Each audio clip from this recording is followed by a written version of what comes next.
West Philippine Sea at hindi sa China. Tandaan natin yung date na to, July 12, 2016, kung saan tinanggap natin ang pagkapanalo against sa China sa pag-claim ng West Philippine Sea. Itong date na to parang mansare ng relasyon ito na hindi dapat kalimutan. Ito yung date kung saan nanalo tayo.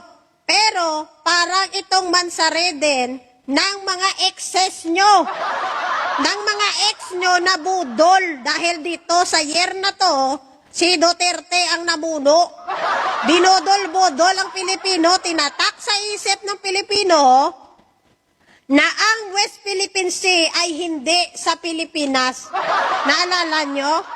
Tinatak sa isip ng bawat Pilipino na matagal nang wala sa ang West Philippine Sea sa soberanya ng Pilipinas.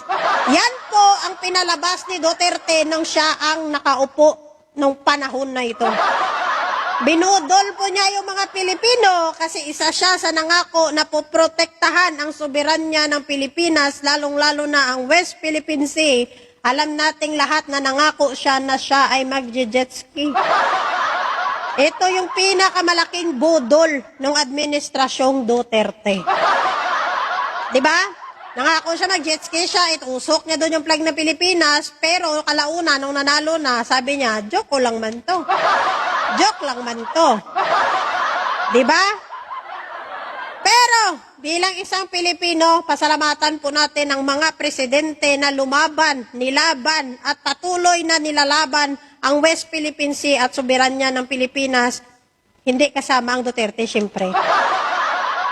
Yung mga presidente na talaga na nagmahal, nagmalasakit at talaga nagprotekta sa West Philippine Sea, walang Duterte doon sa listahan. Diba? Sabi pa ng mga DDS, gagawin daw nilang bayani si Duterte. Hoy, mahuya-huya man kamo. Mahiya kayo. Gagawin nilang bayani kuno kasi si Duterte ang the best bodol ever. Diba? Duterte is the best kaya gagawing bayani. Mga animal kayo, walang bayani na ibibigay ang soberanya ng kanyang bansa sa ibang bansa, mga hunghang. Mahiya kayo sa mga totoong bayani na namatay, nilaban ang soberanya at ang kalayaan ng Pilipinas. Sila, binigay nila yung buhay, yung dugo nila para sa ating bansa. Yun ang tunay na bayani. Hindi yung tatawagin yung bayani, mga animal kayo kung sino pag ipamimigay yung mga soberanya ng bansa nyo. Ano utok nyo man? Guno? Diba?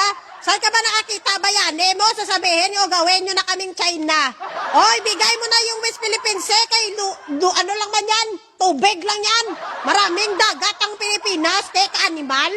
Yun ba yung gawin yung bayani? Kung panglumsan ka mo guro sa West Philippine Sea, guro para mapuslan ka mo mayo pa. Diba? Huwag kayong magpapabudol sa mga propaganda, sa mga yudiputa nga ina. Tandaan natin ulit ha, sa Pilipinas po ang West Philippine Sea at hindi sa China. Budol lang yun ni Duterte na sinabi niya na matagal nang wala sa soberanya ng Pilipinas ang West Philippine Sea. Propaganda niya lang yun para tuluyan ng tumatak sa isip na Pilipino na i-give up ang West Philippine Sea. Pero salamat po dahil napakabuti at napakagaling at napakatapang po ng presidente natin ngayon na talagang nilaban niya at patuloy na nilalaban at ini-improve ang West Philippine Sea. Diba? Malaya na po ang ating mga kababayan dyan nga mangisda. Hindi na kagaya dati na pahirapan pa sila mag-isda dyan kasi mas malaki yung mga bangka ng China kaysa kanila. Diba? Salamat po, hindi lang sa ating presidente sa administrasyon, kundi sa mga nauna pang mga pangulo na nagprotekta at nagmahal at naglumaban din sa West Philippine Sea, except lang gidya kay Duterte, ha? At syempre sa mga volunteer, no? Sa mga volunteers sa West Philippine Sea, at syempre sa mga Marines natin, sa mga kasundaluhan natin, na talagang binubuwis ang buhay nila para protektahan ang soberanya ng Pilipinas. O hindi ka mahiya, Duterte? Yung mga tao mo sa Pilipinas, nilalaban yung West Philippine Sea, tapos ikaw ipamigay mo lang animal ka. Diba? O, tandaan natin, ituro natin sa ating mga anak na ang West Philippine Sea ay sa Pilipinas.